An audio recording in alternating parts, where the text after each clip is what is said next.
Welcome back to Cubbyhole Conversations. So, do you like the hair today? I'm doing the chicken thing. My one friend, Laura, says she likes it. Actually, I just let my hair choose what it wants to do each day. I am so lazy when it comes to hair. I look a little tired today because I ate too much gluten-free pizza last night. And I woke up at 3 something today. I'm not sure why that happened. I tried to go back to sleep. I did not have any luck with that. But apparently I laid in bed for another hour and 15 minutes because then I looked at the clock and went, I am not going back to sleep. I'm giving up. So anyway, I got my work done for the company I work for. I got that done and I realized I still had some extra time before 9 o'clock. And I got to thinking, I'm listening to a lot of different self-improvement and also just like, how can you be a better person in the world around you and all of that. And so I feel like what you put into your mind, and it really does affect your actions. So I was listening to Mama Says Namaste again today. I haven't been listening to them recently. I've kind of been on a different kick, but now I'm kind of catching up with what they're up to. And they were talking about time management in the framework of being focused in your time. And so one of the things she was saying she struggles with is like she's an entrepreneur and that work never really leaves, right? When you're doing something like selling a product that you've created or consulting, the work can always be there. And even with like YouTube channel, I mean, I could literally be filming all the time if I wanted to be doing that. And same with that, just even housework, right? As a parent, as a member of your household, there's always laundry, there's always vacuuming, there's always sweeping, there's always dishes, there's always work. There's always work that can be done. And so she was just talking about how she gets caught up in all the stuff that can be done. You can make your day very full, very easily. And then maybe her husband doesn't get any attention, or maybe her kids don't get any attention, or they don't get focused attention. And so, there's a lot of, I'm listening to you while I'm doing this over here or whatever. Or, well, I gotta keep working. And you get frustrated. And the part I kind of mostly related to was when our son comes in and he wants to tell me something and I'm in the middle of working on something. And then I'm like, just give me a second. And it's just pushing him off. And I realized that I do get a little frustrated at times with that and realized that some of that's on me, right? Some of that is that I need to allocate my time better so that when he comes to me, if it's something like laundry, I could say, hey, yeah, I loved this idea they had. I mean, I've used the follow me around, I've got work to do and you can still talk to me. And occasionally this other technique that I'm about to tell you. But I love this idea that they shared, and I'm going to try implementing it a little more. Is just like if you're folding laundry, say, hey, come grab the washcloths and tell me what you wanted to tell me. So just kind of some different verbiage on how we were using those moments. In like sometimes I'm like, just follow me. You can follow me around and talk to me, but I've got to get this done. Or I would say, well, look at all the stuff I have to get done. I can't stop right now. I've got to get this done. If you want to help me out with that, that'll help me get it done sooner. And then I can listen to you. But I liked that come alongside me. We can still chit chat while, you can still tell me your story or whatever while we're getting this project done together.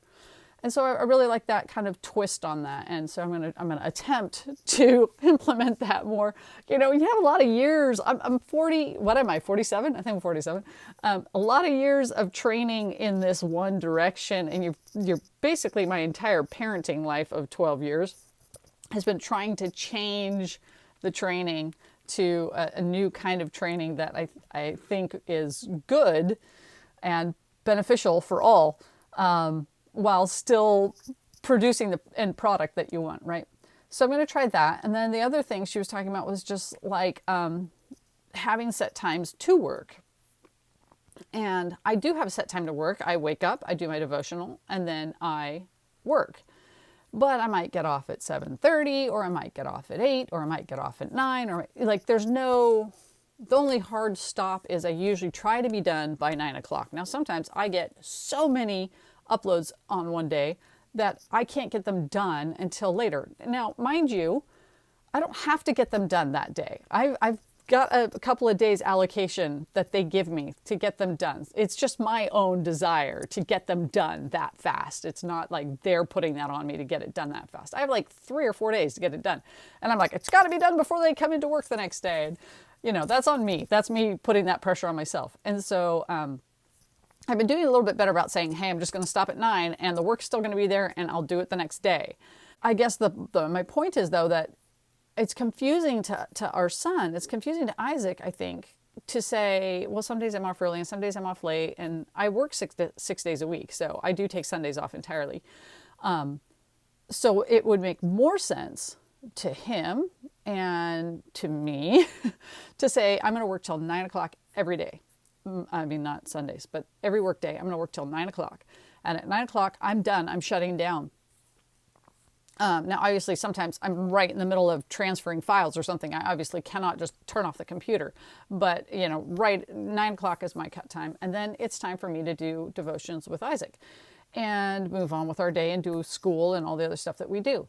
And so my thought process was like today I got done early and I thought, you know, it was like 7:45, I think I was done. That gives me an hour and 15 minutes where I could still work if I said I'm working till 9 every day. And so I thought, okay, well, what can I do with the time? Well, I could pay bills, which I normally do, excuse me, twice. I normally do like randomly throughout the week. I do it at night. You know, the guys might be wanting to do something. I'm like, well, hang on, I'm still fixing the ledger, or, you know, I'm still updating this, or I'm still paying this. Well, if I said I'm working till 9 every single day, I know this sounds so like, duh, Brett, but yeah, anyway, we live a very loose, eclectic life. So, and which is 200, what is the word? 180 degrees from my super regimented life pre-child. So I was like schedule every minute of every day. Like that's how I was. So now I've shifted and it just kind of got too loose and kind of reining it back in now. So my thought process is, hey, if I work till 9 o'clock every day on the days when I have a ton of work, or which lately has been like multiple days in a row, I'm not going to get any of this kind of stuff done. But on the days where I am off early, like today, so Monday I'll probably be off early too. So then I can take that hour and 15 minutes and I can pay the bills then. So it's not chopping into my day later in the week or later today. I can focus on getting YouTube videos edited. Like these videos are super easy, right? I just chat with you all. I plug it into my little thing I have set up.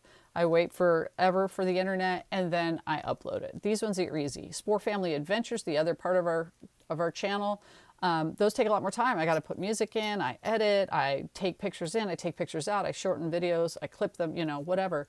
And so those take a lot more time. Well, this would be a great time to be working on that. So that's my thought process on that. And then like we want to look into more passive income options, income streams, so I can do that, pay bills, work on YouTube stuff, and get back to people that I need to get back to, like maybe an investment person, or maybe a clinic. Maybe I was supposed to send somebody a medical, a lab or something, like personally, like, oh, maybe they need my last lab so that they can process for this other thing or whatever. And so taking care of all of that, screen work, computer work, paperwork, I guess I would call it, in that time slot, I think is going to work out really well. I'm going to give it a shot. So part of this is just sharing with you kind of my thoughts on it and where I want to go with it. And part of it is to challenge you to try new things. If they sound like they might be beneficial to you, research it, think about it, and then try it. And I would recommend setting a set amount of time. So I know this video is getting long. We're almost at 10 minutes. I'll try not to talk faster because that's what I usually do and I'm running out of time. So laundry, simple thing, right? Laundry. This one YouTuber I follow on and off, she does one batch of laundry every day. They wash, they dry fully, fold, put it away, done. Well, we can't do that. Our whole family is very long in the torso. So if we dry our shirts, they don't fit anymore. So we have to just like 10-minute dry, hang the rest of the way. So there's a little thing there. well, you know, there's this whole let's separate. We need to separate whites and darks and towels and wash everything separately and all of that. And we've been doing that for years, years. Like we even got one of those triple hampers where you have the different things. And I thought, you know what?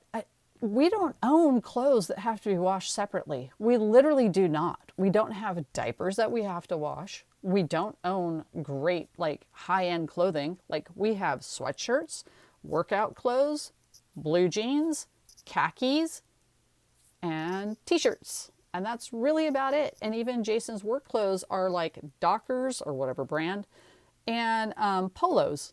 So everything can just be washed together. It really doesn't matter. If the whites start looking dingy, I will just pull the whites and I'll wash them with some bleach or whatever we have at the time and get those brightened up, and that's it, right? My point is we don't have that many whites that need to be separated out, so why worry about them? And then I just thought, I'm going to try this for a month. Try it for a month, doing all the laundry in one batch. Nobody else in the house noticed a difference. We never ran out of underwear. We never ran out of socks. We never ran out of shirts. We never ran out of pants. Like, we always had clean clothes. And my stress level from that one simple change went way down. Why? Because I looked at what we were doing and said, this is taking more time, more energy, more effort, more thought than it needs to for us. Now, you may like to do your laundry a different way, and I'm totally like on board, whatever works for you. But what I'm saying is look at what you're doing and figure out if it does work for you. And if it doesn't work for you, look for a new system and give it a try. And set a timeline. Might be 2 weeks, might be a month, might be 6 weeks. Just give it a shot. So I'm sticking with the laundry the way we're doing it now, getting rid of my 3-slot hamper, and I'm going to give this 9 o'clock thing a shot. So we'll see how it goes. I hopefully will remember to tell you how it goes. If not, shoot a thing in the comments, because that I will get, and then I will know I did not respond in a month. So I hope you all have a great day, a great week, and that you try something new. All right, see you next week. God bless.